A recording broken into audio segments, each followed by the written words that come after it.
ನಮಸ್ಕಾರ ಕರ್ನಾಟಕ. TET ಪರೀಕ್ಷೆ, ಕರ್ನಾಟಕ ಶಿಕ್ಷಕರ ಅರ್ಹತಾ ಪರೀಕ್ಷೆ.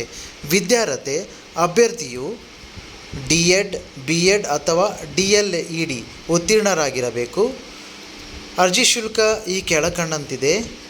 ಸಾಮಾನ್ಯ ವರ್ಗ 2A 2B 3A 3B 700, ಪರಿಶಿಷ್ಟ ಜಾತಿ ಪರಿಶಿಷ್ಟ ಪಂಗಡ ಪ್ರವರ್ಗ 1 350, ಸಾಮಾನ್ಯ ವರ್ಗ 2A 2B 3A 3B 1000, ಪರಿಶಿಷ್ಟ ಜಾತಿ ಪ್ರವರ್ಗ 1 ಪರಿಶಿಷ್ಟ ವರ್ಗ 500. ಪರೀಕ್ಷಾ ದಿನಾಂಕ 30 ಜೂನ್ 2024. ಅರ್ಜಿ ಸಲ್ಲಿಸಲು ಕೊನೆಯ ದಿನಾಂಕ 15 ಮೇ 2024. ಕೆಳಗೆ ಕೊಟ್ಟಿರುವ ವೆಬ್ಸೈಟ್ ಪ್ರವೇಶಿಸಿ ಅಧಿಸೂಚನೆಯನ್ನು ಸಂಪೂರ್ಣವಾಗಿ ಓದಿದ ನಂತರವೇ ಅರ್ಜಿ ಸಲ್ಲಿಸಬೇಕಾಗಿ ವಿನಂತಿ. ಯಥಾರೀತಿ ಎಲ್ಲ ಜಾಬ್ನ ಅಪ್ಡೇಟ್ಸ್ಗಾಗಿ ಈ ಚಾನಲನ್ನು ಸಬ್ಸ್ಕ್ರೈಬ್ ಆಗಲು ಮರೆಯದಿರಿ. ಶೇರ್ ಮಾಡಿ, ಕಾಮೆಂಟ್ ಮಾಡಿ, ಲೈಕ್ ಮಾಡಿ, ಬೆಲ್ ಐಕನ್ನ ಪ್ರೆಸ್ ಮಾಡಿ.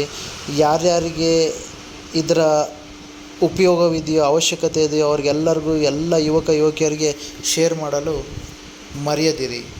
ಧನ್ಯವಾದಗಳೊಂದಿಗೆ ಇದೇ ರೀತಿ ಎಲ್ಲ ಜಾಬ್ನ ಅಪ್ಡೇಟ್ಸ್ಗಾಗಿ ಚಾನಲ್ನ ಸಬ್ಸ್ಕ್ರೈಬ್ ಮಾಡಿ.